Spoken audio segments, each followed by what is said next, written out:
Hi, welcome to this Elkchemist chemistry air video looking at benzene chemistry, specifically looking at the electrophilic substitution reactions that benzene can undertake and how to construct mechanisms for this. Now, this video aims to be a comprehensive guide to this entire topic from top to bottom, so it should be really useful to anybody studying chemistry at A-level or any equivalent course. Let's get started. Before we can tackle electrophilic substitution reactions of benzene, it's worth considering what is an electrophile in the first place. Well, an electrophile is an electron-loving chemical species. It's a chemical species that will be attracted towards a region of electron density, and it will draw and attract electron density away from that region. It's defined as being an electron pair acceptor. If you're looking to spot and identify potential electrophiles, you're looking for chemical species that have inherent positivity.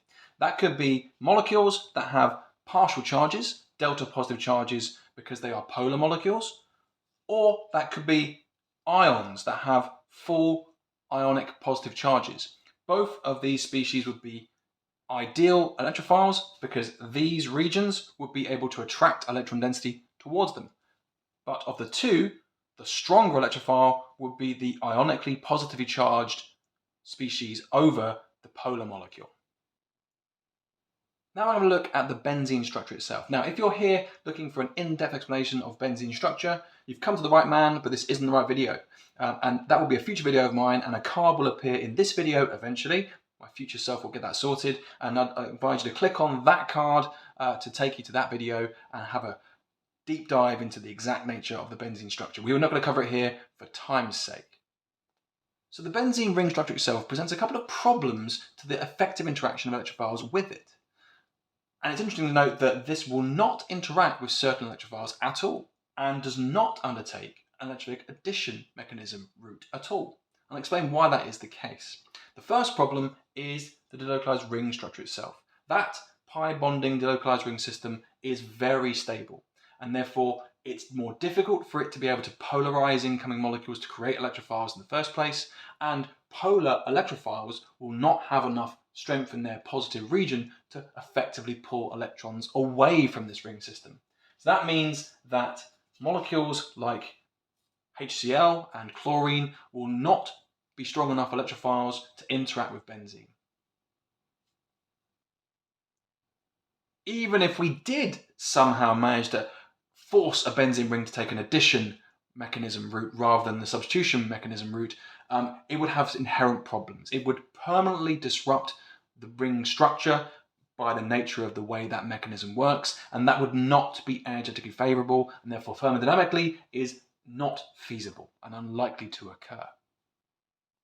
What I'd like to do now is take you through a general mechanism for an electrophilic substitution reaction involving benzene, using just E+ to represent an electrophile. And don't forget that that curly arrow shown with the full arrowhead represents the movement of a pair of electrons.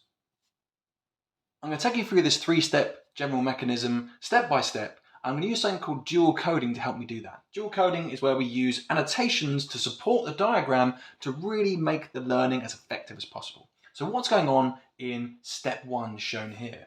Well, what we have is a pair of electrons is being donated from the delocalized ring structure to the electrophile to form a covalent bond between the benzene ring and the approaching electrophile.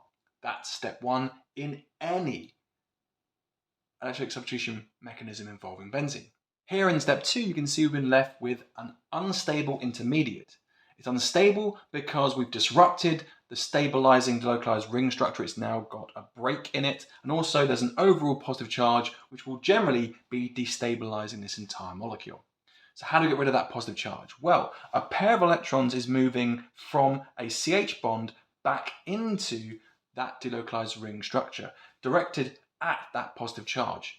And that will get rid of that positive charge and reform the delocalized ring structure, restoring stability to this molecule.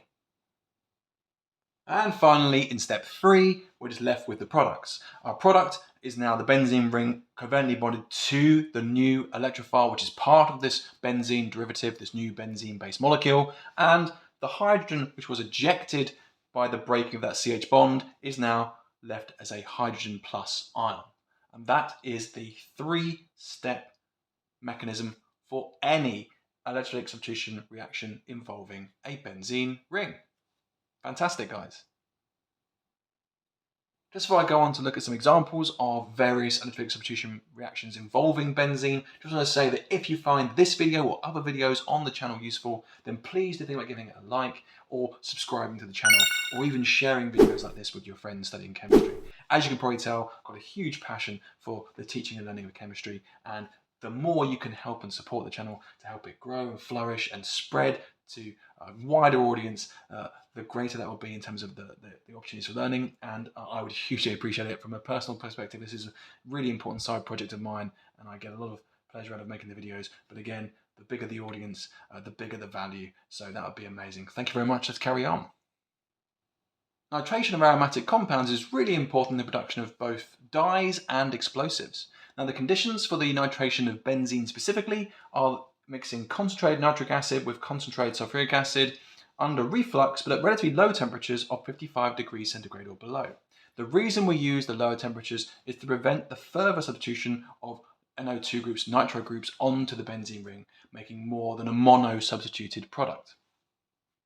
If we now look at the reactions involved in making the nitronium ion, which is the electrophile of interest in the nitration of benzene, you'll see there's a lot of interesting chemistry going on behind the scenes here.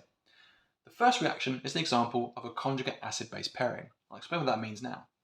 The conc sulfuric acid in this reaction is acting like an acid, a proton donator. Now, interestingly, the nitric acid is acting like a base comparative to the sulfuric acid. It's a hydrogen ion receiver, and it forms two products known as a conjugate acid and a conjugate base. The conjugate acid is H2NO3+, which is quite unstable, and the conjugate base is the hydrogen sulfate ion HSO4-. So what's a conjugate acid and conjugate base? Well, conjugate acid-base pairs are two species interconverted by the transfer of a hydrogen ion. So you can see that the sulfuric acid and the hydrogen sulfate ion are a conjugate acid-base pair because they are two species that have been interconverted from each other via the transfer of a hydrogen ion. I can turn sulfuric acid into HSO4 by taking away a hydrogen ion. I can turn HSO4 into sulfuric acid by adding a hydrogen ion.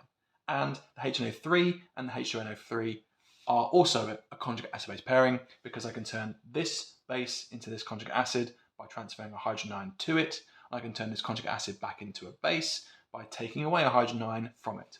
So inadvertently, we've also just covered conjugate acid-base pairing reactions in this topic. Cool. Now, as I said, the H2NO3+ is actually very unstable and it will immediately break down effectively. And that reaction looks like this. So the H2NO3+ will decompose, break down into water, and importantly, NO2+, which is our nitronium ion, and that is the key electrophile that will interact with our benzene ring shortly.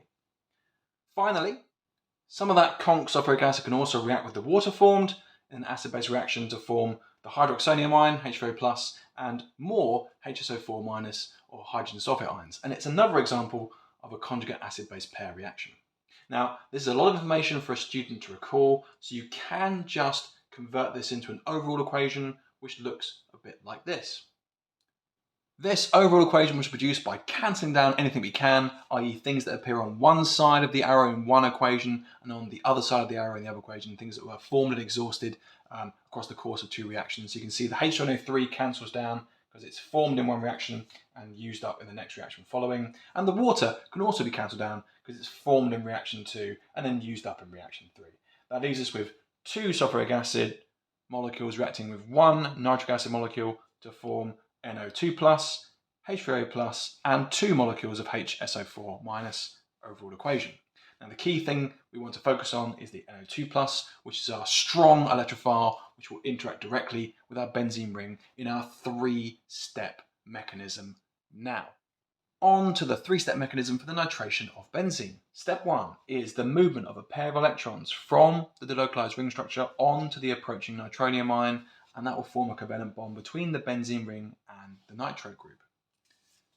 Moving us to step 2 in the mechanism, we have the unstable intermediate, which has the broken delocalized ring structure and an overall positive charge. Now try to make sure the break in the delocalized ring structure is at the same position as where you've added the electrophile. So you can see I've added the electrophile on the second carbon of the benzene ring structure, hence why the break is also centered around the second carbon position. Now, to remove that unstabilizing factor, we need to break the CH bond at the same position as where we've added the electrophile, putting those electrons back into the delocalized ring, direct them directly towards that positive charge to remove it, and we end up with our product, which is the nitro group now attached to the benzene ring, known as nitrobenzene. Of course, we've also lost a hydrogen ion as well, because that was released when the CH bond broke at step 2. That's our 3-step mechanism. 1, 2, and 3. Finally, it can be argued that the sulfuric acid in this reaction has some catalytic activity. That's because at the end of this chemical reaction, the hydrogen ions released at the end of our mechanism can go on to react with hydrogen sulfate ions left over from the first reaction of the sulfuric acid with the nitric acid. And that will make sulfuric acid. So we start with sulfuric acid, and by the end of the chemical process, we have regenerated sulfuric acid. And since catalysts are substances that speed up chemical reactions without being used up or changed permanently by the chemical processes themselves, the sulfuric acid is acting in a catalytic way. The next electrophilic substitution mechanism I'd like to look at is chlorination of benzene. The conditions for this reaction are chlorine, and that chlorine must be really dry, and a halogen carrier or a Lewis acid, either iron 3 chloride or aluminium chloride. They must also be anhydrous because unfortunately water can react with those halogen carriers, either the FeCl3 or AlCl3, and make them inactive, and so we don't want any water present. And finally, room temperature should be good enough for this reaction to take place. I want to expand upon the activity and the mode of action of these halogen carriers just before we get into the mechanism itself. As I mentioned earlier, I really want to expand upon the action of the halogen carrier / Lewis acids in producing strong electrophiles. So in this case, chlorine molecules, Cl2 molecules, are not able to directly react with the benzene ring because they aren't strong enough electrophiles. But if we can convert them into chloronium ions, which are positively charged chlorines, then they are strong enough electrophiles and can directly interact with the benzene ring. And the only way we can do that is to use halogen carriers or Lewis acids like AlCl3 or FeCl3 to convert the chlorine into chloronium ions. The way to do that is because they're Lewis acids. Lewis acids are non-bonding electron pair acceptors or lone pair acceptors. They can accept a pair of electrons from other molecules. So in this case, the AlCl3 and the electropositive aluminium is accepting a pair of electrons from this chlorine atom in this chlorine molecule, as shown by the curly arrow. And it turns it into this species here, this intermediate species. We have both a negative charge on the aluminium, which gained the electrons, and a positive charge on the chlorine that lost the electrons in this stage here. Now that's quite unstable, and immediately this bond here breaks between the two chlorines to remove this positive charge by moving electrons in this direction here. And the important thing is what we end up with at the end of that process is AlCl4-, but also Cl+. And it's the Cl+ which is the important species produced because that's the strong electrophile that will now be able to react directly with the benzene ring. Without that, we couldn't do this. At this point, move on to the 3-step mechanism for the chlorination of benzene. Step 1 in the mechanism is the movement of a pair of electrons from the delocalized ring structure onto the approaching positively charged chloronium ion electrophile, forming a covalent bond between the benzene ring and the electrophile itself. Step 2 is the formation of the unstable intermediate, which we have the broken delocalized ring structure and the overall positive charge in the center, which we need to remove. So we break the CH bond at the same position where the electrophile joined, moving the electrons from this bond towards that positive charge, reforming the delocalized ring structure, regaining stability, and moving us on to our product. And step 3 is the formation of the chlorobenzene itself, with the chlorine now covalently bonded to the benzene ring structure, and the release of a hydrogen ion, and that hydrogen ion is going to go on and do something else, which I'll talk about now. A bit like with the previous nitration reaction, it can be argued there's some catalytic action going on in this reaction as well, because that released hydrogen ion from the end of our mechanism can go on to react with AlCl4- left over from the action of the halogen carrier to make the chloronium ions in the first place. And that will form AlCl3 and misty fumes of hydrogen chloride. And the important thing is we started the reaction with AlCl3, and by the end of the reaction process we have regenerated AlCl3. So again, we can now argue that there is some catalytic nature to what's going on here. The next electrophilic substitution reaction we're going to look at is known as Friedel-Crafts Alkylation, and that's the idea of adding alkyl chains onto benzene ring structures. The conditions for this are selecting a haloalkane of a certain size with a certain size of alkyl chain which you want to add on to the benzene ring structure. Again, our halogen carrier, either FeCl3 or AlCl3, and hydrous, we don't want any water around. Dry diethyl ether as a solvent. The ether solvent means we're not using water as a solvent, and room temperature should be sufficient for the reaction to go to completion. Let's take a look at a specific example. Say we wanted to add a methyl length chain onto a benzene ring. The haloalkane we'd select would be chloromethane. We need to interact that chloromethane with the halogen carrier, AlCl3 for example, to produce CH3 plus, a strong electrophile that can interact with the benzene ring structure. The chlorine from the chloromethane has now been added on to the AlCl3 to make the AlCl4- ion, as I showed you before with that Lewis acid example with the chlorination. That's the same sort of mechanism and reaction taking place to do that process. But ultimately, the important thing is what this reaction generates is a CH3 plus ion, which is our strong electrophile, which can now interact with the benzene ring, and our AlCl4- will come back in later in that catalytic section and interact with the hydrogen ion booted out at the end of that mechanism. Let's now have a look at that mechanism in full. And here we go again with our three-step mechanism. Probably becoming quite familiar with this. So we have the movement of a pair of electrons from the benzene ring structure onto the approaching electrophile, in this case the CH3 plus ion, to form a covalent bond between the benzene ring and the CH3 plus ion. Moving on to step 2, we have the unstable intermediate with the broken delocalized ring and the overall positive charge, and the break in the delocalized ring is centered on where we added the CH3 group. That's why it's centered around here, and we need to remove that positive charge, and so we break this CH bond and move a pair of electrons from the bond to the positive charge, reforming the delocalized ring and restoring stability to give us our final product in step 3. And here is that final product in step 3. We have the methyl group now attached to the benzene ring. The name of the molecule is methylbenzene. The old-fashioned name for that molecule was toluene. And there is our hydrogen ion being released from the breaking of that CH bond. And there you have another example of an electrophilic substitution 3-step mechanism. And just before we move on to our final example, it's worth stating that this will also have the same catalytic action as the chlorination reaction, the hydrogen ion reacting with the AlCl4- to reform the AlCl3 and some HCl as well. And that regeneration of the AlCl3 can be seen as catalytic in nature. Let's move on to our final example for the video. Our final example of electrophilic substitution involving benzene is known as a Friedel-Crafts Acylation. This is slightly different to the alkylation in that we're not adding alkyl chains onto benzene rings, but instead carbonyl groups onto benzene rings. The conditions for this reaction are using a acyl chloride of a certain length, depending on the length of carbonyl group you want to add on to the benzene ring structure itself. Halogen carriers again, FeCl3, AlCl3, and hydrous, no water present. Dry diethyl ether or another suitable ether as the solvent, don't want any water present as our solvent, and room temperature for the reaction to go to completion. Let us again look at a specific example. In this reaction we're going to look at ethanol chloride, an acyl chloride reacting with AlCl3, the halogen carrier, acting as a Lewis acid, going to take the chlorine away from this molecule, forming AlCl4- and CH3CO+. That's CH3 and a C double bond O group with a positive charge on the carbon at that CO position, creating a strong electrophile that can now react directly with the benzene ring through that electrophilic substitution mechanism, which we're going to look at now. So we come to the old faithful 3-step electrophilic substitution mechanism, this time involving our carbonyl electrophile. So let's go through it. We have the movement of a pair of electrons from the delocalized ring structure onto the positive electrophile, forming a covalent bond between the benzene ring and this carbonyl electrophile. And then we'll have a look at what happens in step 2.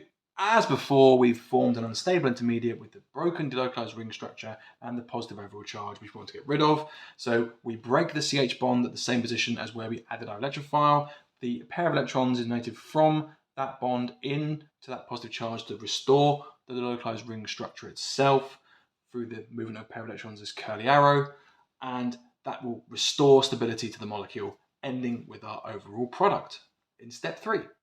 And here in step 3 we have the final product, where that carbonyl group is now joined directly onto the benzene ring, via covalent bond. Interestingly, the name of the molecule does not end in benzene, but actually starts with phenol. That's because this ketone group has higher importance than the benzene structure in terms of nomenclature, and so the benzene is relegated from the suffix or ending name to the prefix name, and it's not called benzene, it's called phenol. So this is phenylethanone telling us we've got a benzene group attached to this ethanone, this 2-carbon ketone structure. And we've also released that hydrogen ion, which will then go on to get involved in that catalytic action one more time. I'll take you through that, and then we're finished. As we saw with the chlorination and with the Friedel-Crafts Alkylation, similarly with the Friedel-Crafts Acylation, once that hydrogen ion has been released at the end of that mechanism, it can go on to react with the AlCl4- left over from the action of the Lewis acids, the hydrogen carriers at the start of the reaction, and it regenerates AlCl3 and some HCl as well. And because we've regenerated the AlCl3, it is therefore classified as having some catalytic action. There you have it, guys. That is the end of this electrophilic substitution mechanism and benzene reaction video. I'm sure you'll agree it's a pretty comprehensive look at this entire topic. I think you'd struggle to find anything on the web quite as detailed as this video, so I really hope you find it useful and it really helps you to have a better understanding of the entirety of this topic as a whole in whatever course you're studying. As always, it's an absolute pleasure talking to you. I look forward to talking to you in the next Elkchemist chemistry video, and as always, take care, guys. Bye now.